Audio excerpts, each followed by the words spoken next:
All right. Good morning, everyone. Hope we're doing well. Good afternoon, good evening, and good night. Welcome back to Medical Ethics. We are pivoting from looking at conflicting obligations in the healthcare setting, patient-physician relationships, to a very large and difficult field known as, healthcare, a right to healthcare, healthcare cost. Basically, like I try to teach it two wings of like a look at healthcare costs and healthcare as a right and how we understand that and do we have a right to it and what does that right constitute, et cetera, et cetera. But before we do that, I had us look at a video by Tamar Gedler, sort of introducing us to what she calls distributive justice. And this is one of these uber 6 million square feet views of pretty much all things. Distributive justice pertains to who gets what and who says so, or who gets what and who pays for it. What is the proper distribution of burdens and benefits in society? Yeah, you might ask yourself. And of that, healthcare is one subcategory, right? But when we look at, let's see,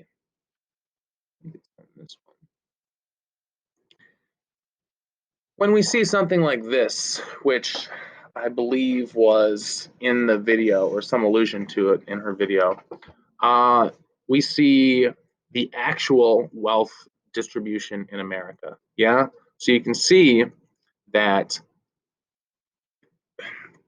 we have the bottom 20, the next 20, the next 20, the upper 20, and then the top 20, broken into 5 categories. Most people think, 92% of the population think that this should be the ideal. They're okay with the top 20% having more, that's almost a third, right, of this whole spread, than others, right? As long as even the bottom 20 have a chunk of wealth, right? They actually think, like if we polled each other, most people would actually come along something like this, right? Thinking this is the way it looks. But in truth, the top like 11% of the top 1% own, more than half of the world. And so here you can see the top 20% owns a good, looks like what, 80%, would you say? That's a chunk. And so when we ask Americans this, we say, is this fair? Is this just? Right? What the heck does that even mean? Yeah. Uh, let's see. Here's give you my little face here, little touchstone. So what I want us to begin by thinking about, because these are big subjects, we're going to look at John Rawls' model first. But I like to use the example of, let's say I'm working at a pizza shop. Mr. Doak makes pizza with Mr. Russell. I don't think there's any Russells in here. Now I want to use somebody. I can't see. It's so weird. I'd use one of the students. If we were together. But here it just goes on the internet, and you'll be up forever excoriated for using someone. So, Mr. Russell. Oh, this is so weird. Okay. So I make pizzas. Anyone ever made pizzas? It's remarkably hard to like flip to roll pizza dough. So I make pizzas at a pizza parlor, and it's incredibly hard to roll it out for me. I work as hard as I can, and in an hour I can make 5 pizzas. Yeah. Mr. Russell, who works there, he's like 19. He's got the ambidexterity of an Olympian. And so without even trying, he makes 20 pizzas per hour. I only make 5. I'm working as hard as I can. I'm in my mid 40s. I've got some health conditions. I have bills. I got kids at home I got to feed. I'm not making very much, but I'm trying as hard. Mr. Russell admittedly isn't even trying hard. He still lives at home. He spends all of his free money on shoes and like EDM concerts, right? And maybe new Apple Watches. So the question is, who deserves to get compensated greater? Is it Mr. Russell because he's producing more, his abilities are better, or is it Me, because of my needs. By any objective standard, my needs are greater than Mr. Russell's. And so one of the ways I kind of want us to think about these two, I'm going to introduce you to two distributive justice forms. And you can kind of think of ability versus need, right? How do we allocate resources in society? Do we do it according to ability or according to need? If we do it according to need, then that situation, I, whose needs are greater, deserve greater compensation than Mr. Russell. But if we do it based on ability, who's producing what, you can see that Mr. Russell would get greater remuneration. And so I just want us to begin to think about which side they lean on in that situation, or if you can see both competing values. I mean, take a moment. I think what you're going to find today is that both theories you find fairly intuitive inside your own intuition. And you see how redundant I'm getting? Okay. So when we look at issues in society, let's find a couple of these issues. Questions of the inheritance tax. Should rich billionaires be able to die and let their children, who are usually impetuous little spoiled brats, get all that money? Or should it be taxed and distributed to some of us in the bottom 80% of the wealth distribution looks like? Eminent domain. Should companies or governments be able to force people to sell their land and move for a greater public good, right? Minimum wage laws. Many of us, having worked minimum wage laws, having worked minimum wage jobs, know you can't really support a family or survive even on a minimum wage job. So should we raise the minimum wage, right? Should we force employers what they should pay their employees? Is that just? Is that fair? Back in the day, Civil War times, you were drafted. Get ready for the draft again, my friends. And if you were drafted, you were forced to go fight. Now, some people could sell their draft ticket. So they would offer someone like $300, go fight in their stead. And some people are poor. $300 in those days was thousands, right? That was a lot of money. And so who could afford to sell their draft spot? Well, rich people, right? The more pertinent question for us today, universal health care. Do we have a right to it? Do we not have a right to it? What are the arguments for it, against it, right? We will see one of our thinkers is in support of it and one of them is not in support of it. Selling human organs. After next week, we're going to look at the case for and against selling organs. Things like the American Medical Association. God bless the AMA. Created after the Flexner Report, or right about there, 1910. If anyone doesn't know about the Flexner Report, go find out how the healthcare system came to be how it is today. So, how do we answer these questions? Why is there so much disagreement over these questions? Yeah? Does everyone agree over minimum wage laws? Heck no. Does everyone agree over universal health care? Heck no. Does everyone agree with letting the American Medical Association officiate and police everyone and be the gatekeepers into these institutions? No, I promise you, everyone does not agree with that. And so John Rawls, keeping on subject, he came at this by being like, why do people disagree with all of these positions? Well, they disagree because they all come from their own cave. Yeah, remember our cave. Always back to the cave allegory. And if you're raised in a really rich family, guess what? You're going to have heard all your childhood the arguments against the inheritance tax, against minimum wage laws, against universal health care, right? If you come from a lower socioeconomic background or cave, you have grown up around people who literally needed these social support systems and welfare to get diapers on the babies and food on the table and just basic needs being met. And you saw people waiting and how much it actually affected the quality of life, right? And so your view on the inheritance tax, and you're like, screw those rich people, bring that money, let's spread some of that out. Take those offshore tax havens, screw them, maybe jail some people, let some things fail, right?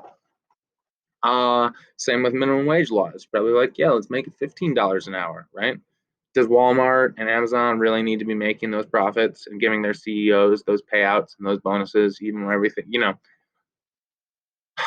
staying on top? And so down the line, Rawls knew that the reason people disagree and the reason people are so biased, right, is because everyone comes from their own spot and they have a biased view on these things, right? How do we get an unbiased, objective, universally true? Well, listen to me. No, we have good reasons, yeah? And so John Rawls had a thought experiment.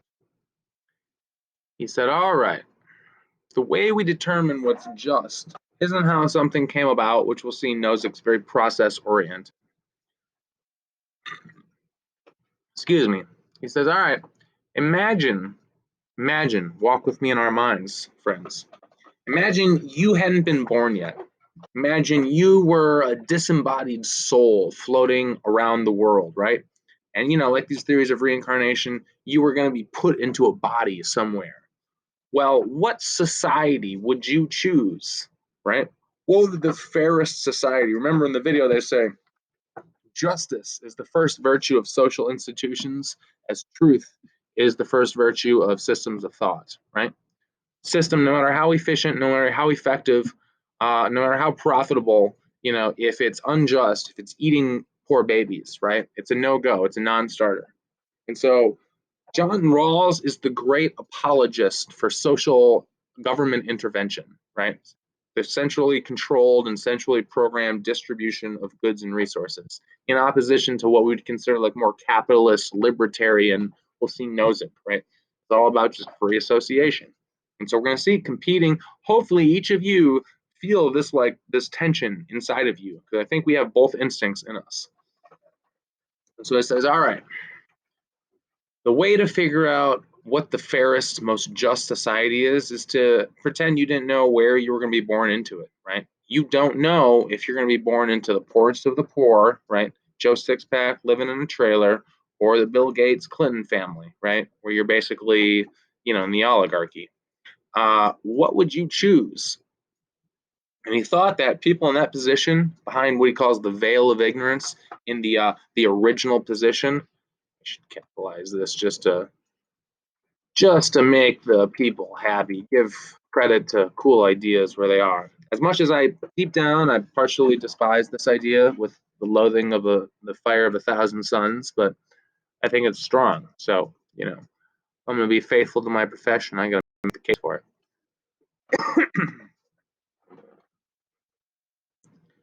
Rawls thought people would be risk adverse. He thought that we wouldn't choose, just like I think the video went through, would you choose a society where not everyone had the same basic liberties, but you might be guaranteed like a higher salary, right? Like 100,000 versus 70,000. And he thought that no, most people would rather make 70,000 and all be guaranteed the same basic liberties and rights rather than risk being born into like a monarchy or a serfdom, right? Where, if you're in the ruling class, you have universal rights. You can murder, rape, pillage, and steal, right, with impunity. But chances were he'd be born into the bottom. And so he thought that people would be risk adverse. Sorry to be long-winded. I just miss you guys. But he thought that people would come away with two principles. The principle of liberty, that each person is to have an equal right to the most extensive basic liberties compatible with a similar liberty for others. This is something that's very intuitive to us because we have the Bill of Rights. Not that many people know what is in it or what it means or how it often is violated. But in there is the idea that these basic rights extend to everyone and can't be detracted. And everyone from the king on down. It's interesting. When our country was founded, we worked very hard to get away from honorifics like your majesty, your highness, your honor, your holiness, right? And we worked very much, and now it's just creeping back into the language, your honor. It's like, no, that's one person to another. This is a representative democracy or democratic republic of the people, by the people, for the people, right? And representation, For taxation without representation is less than great, put it. So the first principle is pretty straightforward. The second principle is where it gets a little bit more interesting. He says, all right, we want basic liberties, but do we really want to live in, like, say, a communist or socialist country where the central planning committee, right, the government, gathers all of the resources and gives everyone, say, a fair share, or distributes who needs what, where, right?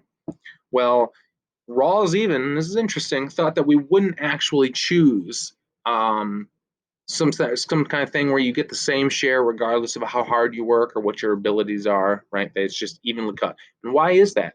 Because I think this is like, we have a real resurgence of, feeling that the common people can come together and pool resources and escape this greedy capitalist system, right?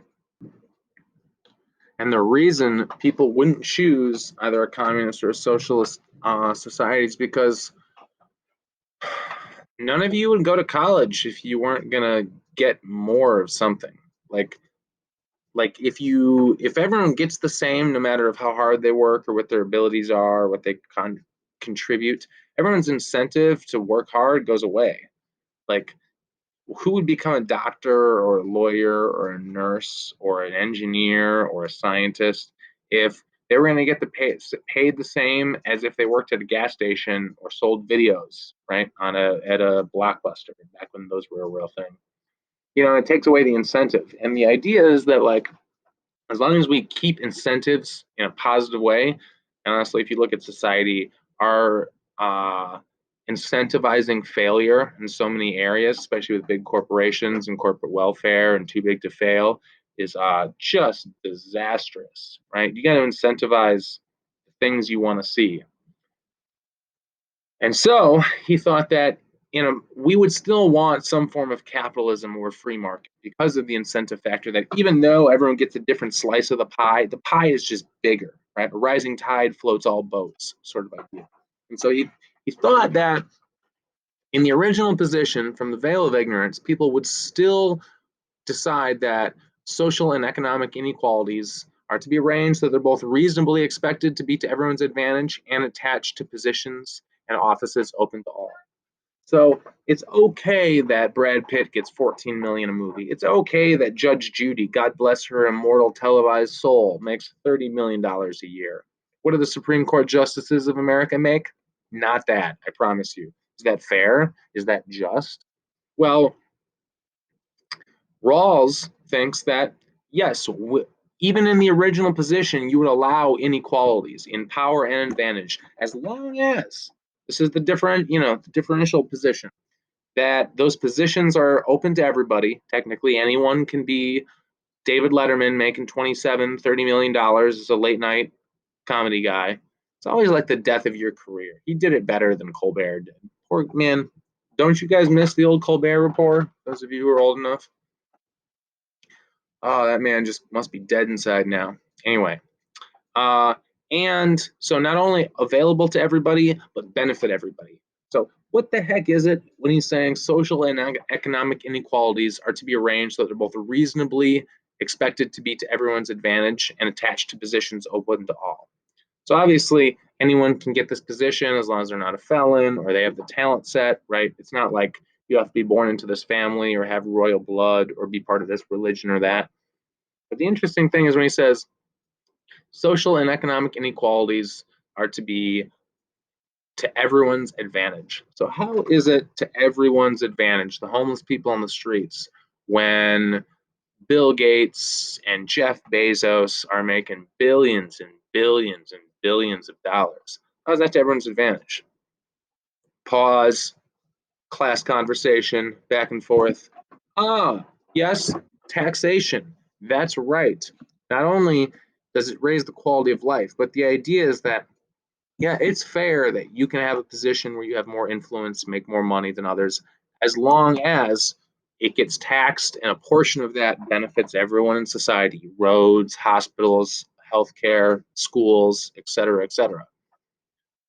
Make sense? Make sense? Make sense? So Robert Nozick says you can, not Robert Nozick, John Rawls says you can have a society where everyone has the same basic rights, there are inequalities, but all of those positions have to be available to everybody, and we need to tax you. Sound okay? We will then look at the contrary argument.